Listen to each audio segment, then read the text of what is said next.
안녕하세요. 어떻게든 2013 강좌입니다. 자, 월요일 아침인데요. 즐거운 한 주가 되시기 바랍니다. 자, 이번 시간부터 치수 기입에 대해서 알아볼 텐데요. 자, 치수를 기입을 하실 때 여러분들 주의를 하셔야 될 부분이 있습니다.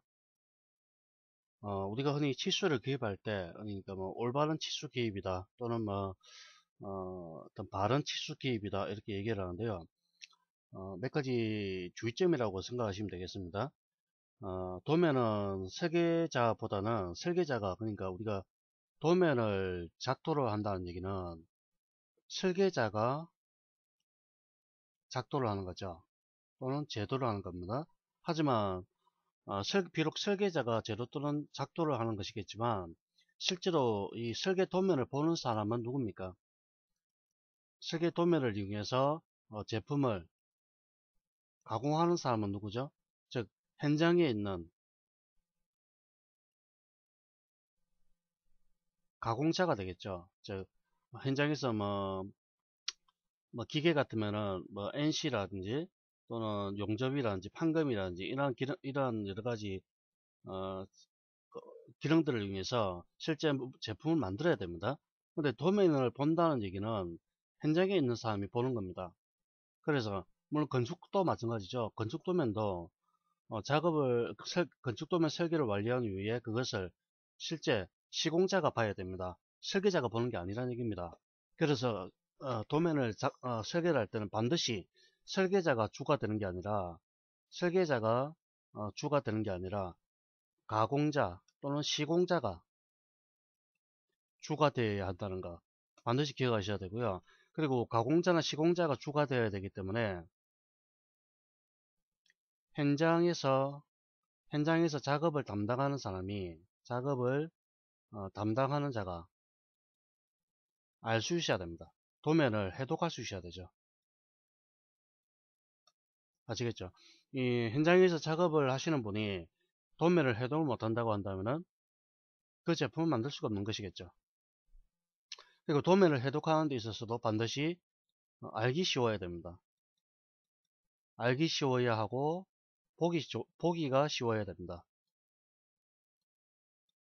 물론 가장 중요한 건 정확성이죠. 정확성. 정확해야 되고 알기 쉬워야 되고 보기 쉬워야 됩니다. 그래야 현장에서 바로바로 현재 도면을 자신이 가공하고자 하는 제품의 도면을 보고 바로 작업을 할 수 있다는 얘기입니다. 만약 도면이 복잡하고 알기가 어렵고 그리고 특히 알 수 없는 어떤 단어들, 알 수 없는 단어, 뭐 예를 들면 영어라든지 영어 철자라든지 뭐 약어라든지 이러한 것들을 사용함으로써 현장에 일하는 분들이 알기가 어렵다고 한다면은 제품을 실제 가공할 수가 없습니다. 그래서 반드시 이거는 지키셔야 됩니다.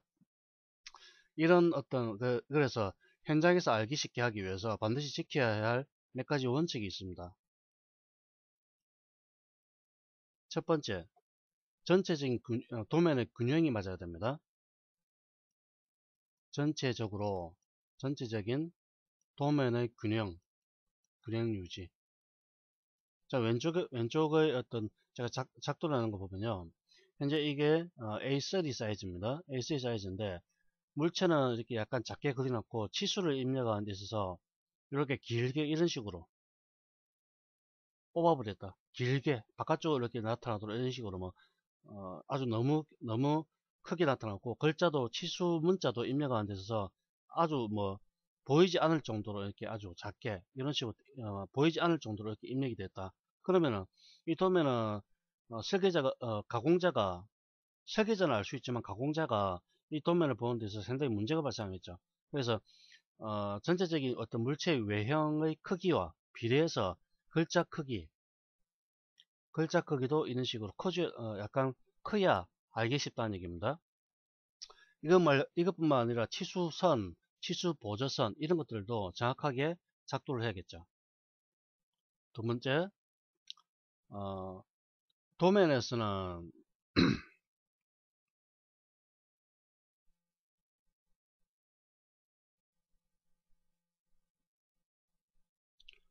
주가 되는 물체와 보조가 되는 물체들이 있습니다. 주가 되는 물체와 보조가 되는 물체들이 있는데, 이 주가 되는 물체에서 집중해서 도면을, 그러니까 치수를 기입을 해야 됩니다. 물체가 있는데, 주가 되는 물체를 중심으로 치수를 기입한다. 무슨 뜻인지 아시겠습니까? 자, 건축 도면이 이렇게 하나가 있습니다. 건축 도면에서 실제 중요한 것은 뭐죠?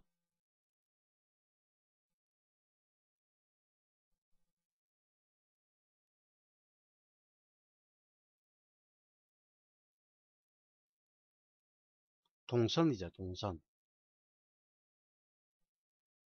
자, 벽이 이렇게 있고요. 이렇게 가겠습니다, 벽이. 자, 이게 방 1이고요. 이게 방 2고, 이게 화장실이고, 이게 출입구입니다.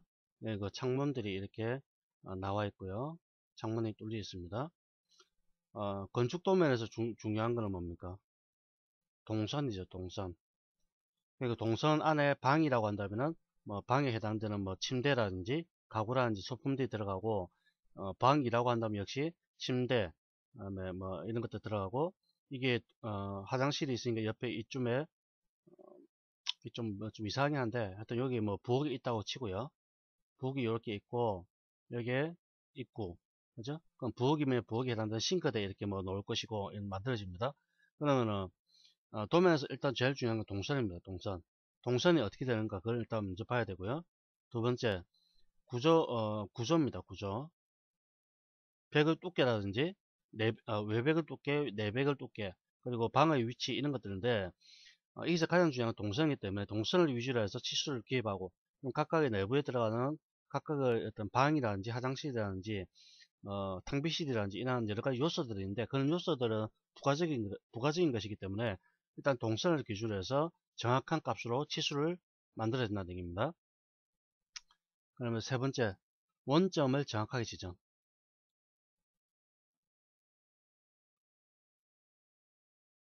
자, 이 문제도 보면요. 자, 여기서부터 시작해서 이렇게 한 단계씩 치수를 이렇게 기입을 해야 되는데, 만약에 이 원점 부분이 정확하지 않다고 한다면 다음 점에 오는 위치들도 정확하지 않겠죠. 그래서 항상 이 치수를 기입할 때는 원점을 정확하게 기입을 해야 된다. 물론 원점을 정확하게 기입하기 위해서는 S, 갑자기 기억이 안 나죠? 오브젝트 스냅을 정확하게 활용을 해야 된다. 저 오브젝트 스냅에서 엔더 포인트나 미드 포인트 뭐 이런 것들이죠. 그런 것들을 정확하게 활용해서 치수를 기입을 해야 되는 것. 네 번째, 중복하지 않는다. 즉 치수를 기입하는 데 있어서 중복이 되면 안 된다는 얘기입니다. 중복이 되면은. 자, 만약에 요 같은 거 볼까요? 자, 여기에서 여기까지의 거리, 여기서 여기까지 거리, 여기서 여기까지 거리, 여기서 여기까지 거리는 약 한 100, 200씩 늘어난다고 가정하는 거죠. 그러면 이렇게 입력할 수 있습니다. 첫 번째 요 값을 입력하고요. 다음에도 여기서 이렇게 또다시 입력할 수도 있고, 또 이렇게 나와서 입력하는 방법 한 가지 있고요. 또는 한번 이렇게 200을 빼낸 다음에 다음에는 여기 400이 되고, 그 다음 얼마가 됩니까? 600이 되죠. 이런 식으로 두 가지 방법으로 입력할 수 있는데, 이렇게 값을 입력해 놓고 옆에다가 다시 요게 200이라고, 또는 여기서 여기까지가 또 200이라고 이렇게 중복해서 입력할 필요가 없다는 뜻입니다. 이렇게 하면 굉장히 복잡해지고 도면이 지저분해집니다. 그래서 중복하여 입력하지 않는다. 이게 도면 치수 기입의 또 다른 아주 중요한 방법이고요. 다음 다섯 번째, 치수선을 일정하게.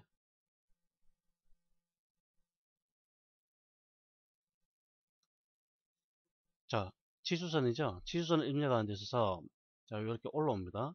올라오면은 하나는 이렇게 될 것이고, 그렇죠? 또 다른 하나는 또 이렇게 올라와야 되죠. 이렇게 올라와서 이렇게 기입을 할 수가 있습니다. 그런데 이 치수선과 치수선 사이의 간격이 일정하게 할 수도 있고요. 또는 또 다른 방법으로 이렇게 할 수도 있습니다. 자, 주기 일단 지우고요.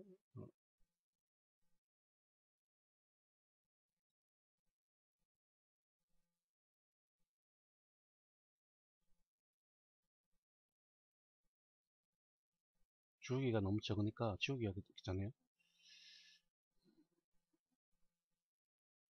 자, 하나를 빼놓고요. 이렇게 입력을 했습니다. 그럼 다음에는 다시 이렇게 빼낸 다음에 여기다가 입력할 수도 있고 또는 그 위에다가 이렇게 입력할 수 있는데, 동일한 위치에다 치수선을 입력하는 게 아니라 하나는 요 밑에다 넣고 또 다른 하나는 요 아래쪽에다 이렇게 하고요. 또 다른 하나는 또 이렇게 하는 경우는 있죠. 요만큼씩 차이가 나죠. 여기서 요만큼, 여기서 요만큼. 이런 경우는 어, 정렬이 안 됐기 때문에 올바른 치수 기입 방법이 아니다라는 거죠. 그래서 항상 한 직선으로 이렇게 되도록 이렇게 만들어 주셔야 된다는 겁니다. 자, 그 다음에 6번째,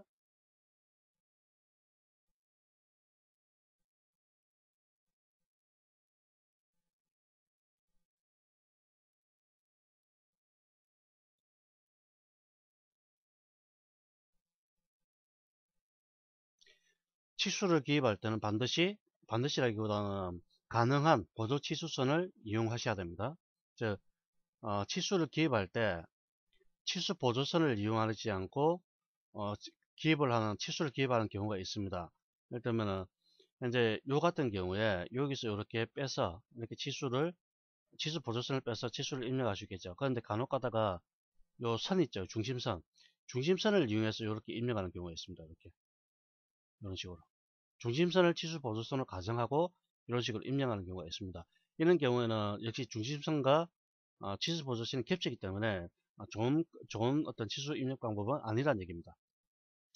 그럼 7번째, 치수 문자와 치수선, 보조선 이러한 것들이 겹치지 않도록 해야 한다. 즉, 이 입력이 곤란한 이런 경우가 있죠. 이런 식으로 이렇게 좀 간격이 적어가지고 이렇게 치수선이 이렇게 들어가는데 여기 너무 적기 때문에 혹시나 치수선 사이에서 글자가 이렇게 겹치는 경우가 있습니다. 이런 경우는 되도록이면 밖으로 빼낸 다음에 이렇게 입력하는 게 좋다는 얘기입니다. 즉 겹치지 않도록 해주는 게 어, 좋은 방법이라는 얘기죠. 자, 이런 식으로 뭐 이렇게 입력을 했다면 예, 만약에 치수 문자가 겹친다 그러면 이렇게 빼낸 다음에 여기다가 이런 식으로 이렇게 입력하면 된다는 얘기입니다. 그 다음에 8번째,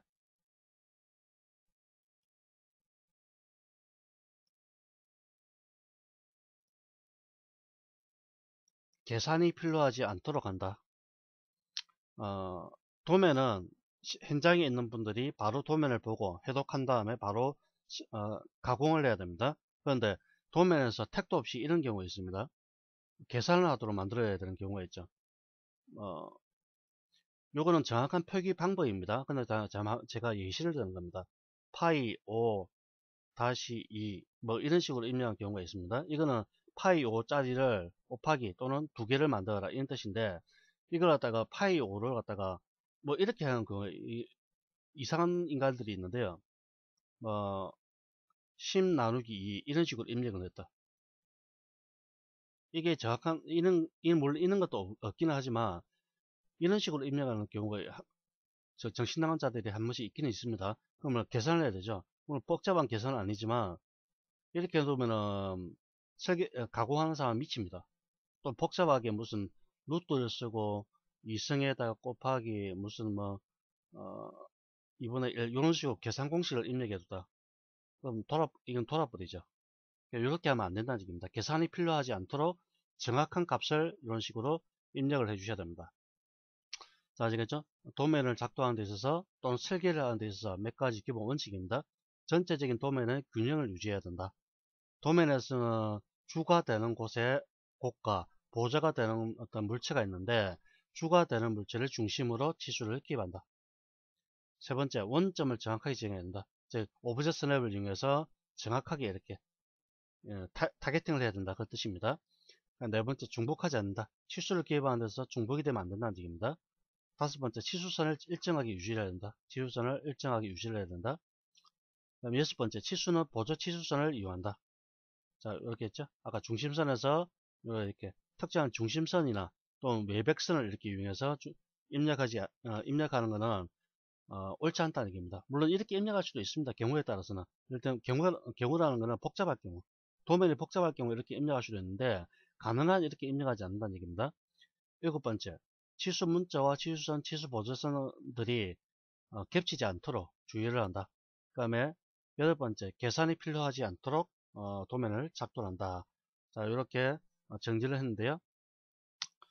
반드시 여러분들 이거는 반드시 지켜주시기 바랍니다. 자, 이번은 여기까지 하고요. 다음 시간에 치수에 대해서 본격적으로 들어가겠습니다.